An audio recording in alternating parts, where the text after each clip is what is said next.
what we're going to be doing tonight is, as advertised, we're going to be making very cute, very trendy floral arrangements. We are going to be doing some petite arrangements. As you'll see, our vessels are kind of small. But you'll be able to take this skill, translate it over into larger pieces if you so continue to make floral arrangements at home, which is what we want for you.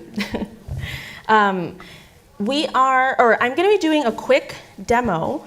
During this portion, if you guys don't mind, just watch and listen. Don't follow along just yet. When I finish my demo, you guys will be working on your own pieces, and myself, Sophie, and Alejandro will be kind of walking around the room, helping out, and you'll be able to flag us down if you need anything. So let me talk you through what is in front of you. We have very cute little vases. We have some chicken wire, which will make more sense in a second. We have some clippers, some wire, some tape, and then these beautiful flowers. You might already recognize some of these flowers, but I'll walk you through the ingredients that we're using today. We have hydrangea. We have some roses. We have Gerber daisies here, anthuriums, and these are real. They look like plastic and they feel like plastic, but they're real flowers, we swear. And then some explosion grass here, which is really fun texture. So what I'm going to start with is, I have my vase in front of me.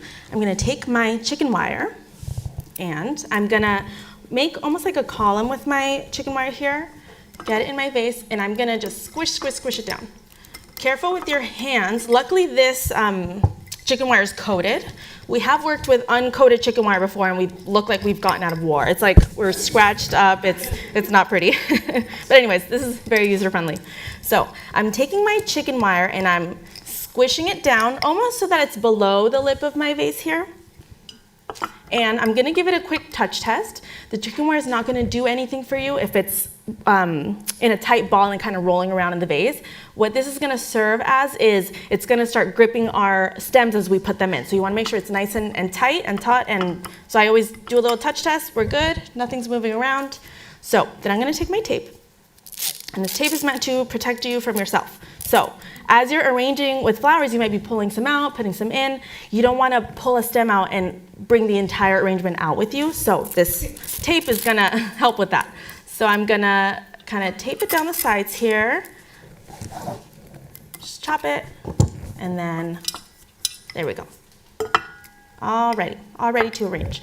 As you'll see that we only put a little bit of water in your vases. We want you to get them home without splashing around everywhere.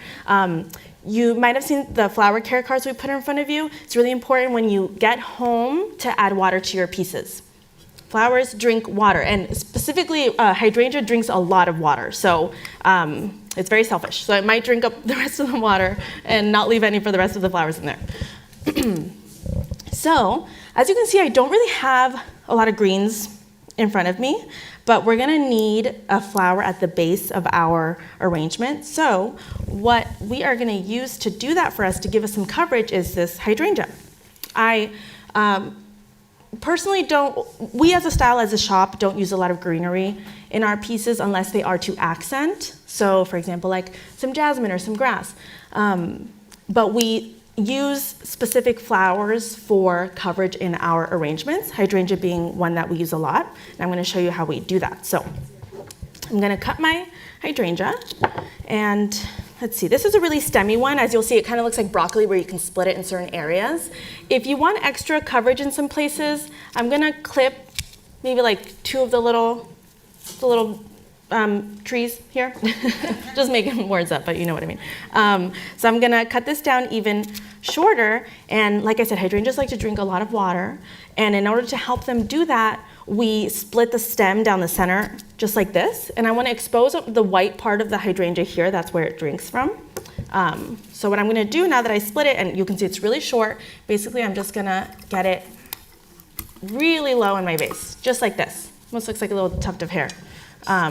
And then you'll see I have some chicken wire exposed here. I'm going to take this little bit that I cut and put it there. And then this one, my last little stem. I'll turn this around so you can see in a second.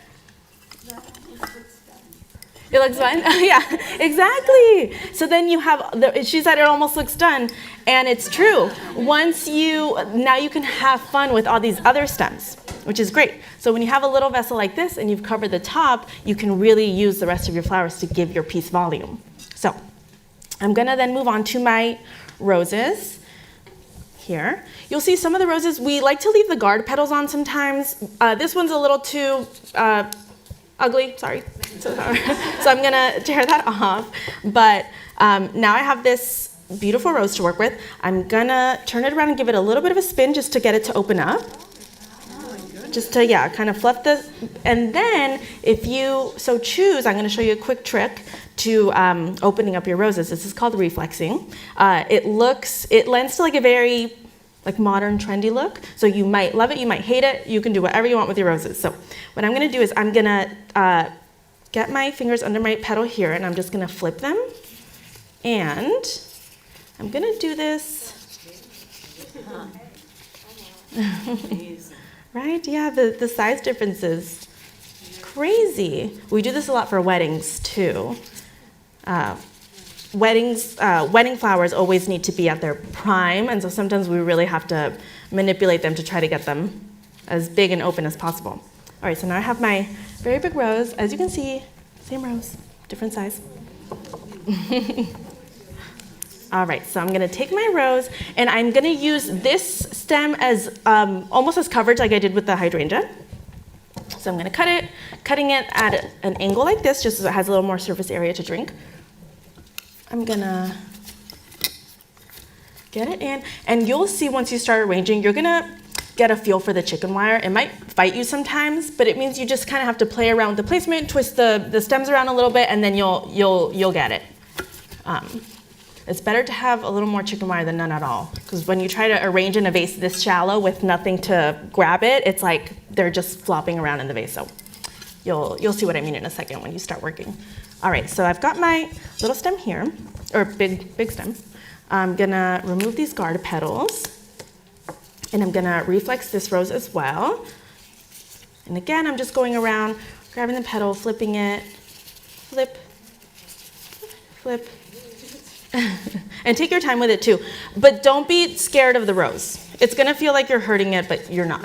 You have to be just a little bit aggressive. All right, perfect. And then here's where the size starts to come into play.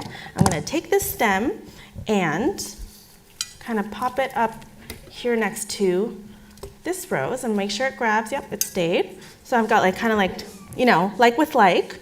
And then I have this color, and you'll see all of your vases, we built almost like mini flower bars in front of you guys, all have different colors. So part of the design process is also picking what colors you want to do with what. So I put here for myself a little bit of pinks and lighter colors, but we have bright oranges, we have bright reds, so if you like something a little more punchy, and hot colors, then I would veer that way with the stems that you pick that are in front of you. All right, and this is a slightly more pink rose. It's called an Hermosa rose, which we love. They're very easy to work with. I'm gonna reflex my rose stem here. I feel like that's maybe one more layer. Okay, that's looking good. And then I think I would like it maybe kind of on this side here. It's always nice too to hold your stems up against what I like that here, what I like that here, but I think that this would complement this shape nicely. I'm also really into grouping with flowers. If you like the idea of having a rose, 1, 2, 3, kind of splitting your arrangement in thirds, that's cool too. So totally up to you, wherever your eye takes you. All right, now I've got it kind of facing that direction, which I'm liking. Then I'm gonna take my Gerber daisy. I got this little butter yellow Gerber daisy. I'm gonna probably, you see this kind of area where I have a little bit of a gap? I feel like that would be really nice with the flower sticking out of it. So what I'm gonna do, it's something to pay attention to, is I'm not putting my stem straight in like this. I'm gonna go at an angle. So because I'm gonna put it here and I wanna make sure that this flower faces me or you, I'm gonna put it in almost at a very harsh angle. It's good to practice your angles. Because if you were to do this, you're just looking at the stem. Do you see the difference? So I'm gonna cut this a little short. Again, I'm gonna go nice harsh angle, because in my imagination, this is going on a table and I'm gonna be eye level with my arrangement and I want something pretty to look at, so. And that's a little too long for me, so I'm gonna pull it out. And thank God I have that tape. I'm gonna cut it down a little shorter. And there we go. It's looking good. And then I'm gonna take tall Gerber daisy and put it even higher than where my rose is. So basically I'm just building levels on this arrangement. I like to keep things at different heights, so I wouldn't do this exactly where my rose is. I would either do it higher or lower, because the more layers you give your arrangement, the more interesting it is to look at. So I feel like these complement each other. And then I have my last Gerber. Oh shoot, I forgot an important part. As you'll see, you have some wire in front of you. Let me show you what that wire is for. Have you guys ever been to the grocery store and you see Gerber daisies? They have like plastic straws on them. Gerber daisies last a long time, but their little necks get weak over time. So to help the flower last longer, usually instead of using plastic straws, we choose to use wire. So the way that we use it is, I'm gonna take an end of the wire, I'm gonna kind of stab it gently into the head of my Gerber daisy, just like this. I didn't poke all the way through, I'm just putting it there so it stays. And then I'm gonna take my wire and basically just spin all the way down. Just like that. And it just helps give your stem more support. All right, now I'm gonna put it in and pretend I did it with the other one too. I'm gonna just have it face me for a second.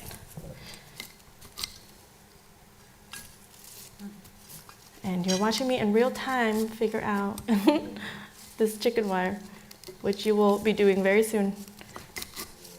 Got it, okay, that's good. And then I pre-wired this other Gerber daisy, which is why I forgot to do it. Okay, so as you'll see, I'm kind of holding this here. I'm like, do I like this here? Do I maybe want it on this side? So many design choices. I think I really like the three together here personally, so I'm gonna do that. I'm gonna cut it. It's also good to practice leaving your stems a little longer than you think, because you can put it in, if you want, pull it out, cut it again, you just can't give it more length. So we wish we could, but unfortunately, not possible. So I think that was a good length. Let me try to get it in my vase. Another good trick is when you're arranging, instead of putting, this one's giving me so much trouble. Instead of putting it in from the top, holding the stem from the top as you put it in, you want to guide it in from the bottom so you don't break your stem.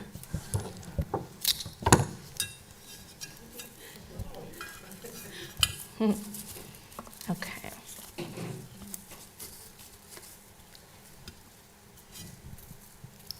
All right. I think that's going to stay. We'll see. And then I have my star of the show, my anthurium, which is really pretty. And I'm trying to decide if I want this to be like a really high kind of stemmy. Okay, great, we'll do that. I got some yeses from over here, so that's what we're doing. And the reason we chose to use this flower and some of this explosion grass is a lot of this you can find at the grocery store, which is great. But it's always nice to pop into your local flower shop and pick a few special stems. That way the whole thing looks like you put a lot of thought into it and it looks special and unique, as opposed to just all bought from the grocery store, which is totally fine. No judgment. But it's always, people notice those things when they walk into your house. They really do. All right, so I'm gonna make this stem really high. As you see, I left my stem pretty long. So I'm gonna, again, find good placement within my chicken wire to hopefully get this anthurium to stay. I cannot wait for you to feel this chicken wire. Okay, got it. And then this guy, okay, there we go. And then the explosion grass that I got, I thought would be fun because it's a fun and interesting texture, and honestly, you can just like pick some off the side of the road if you want, for a little interest. Or with consent from your neighbor if they have something really cool. When lilac season comes, my neighbor can't be helped.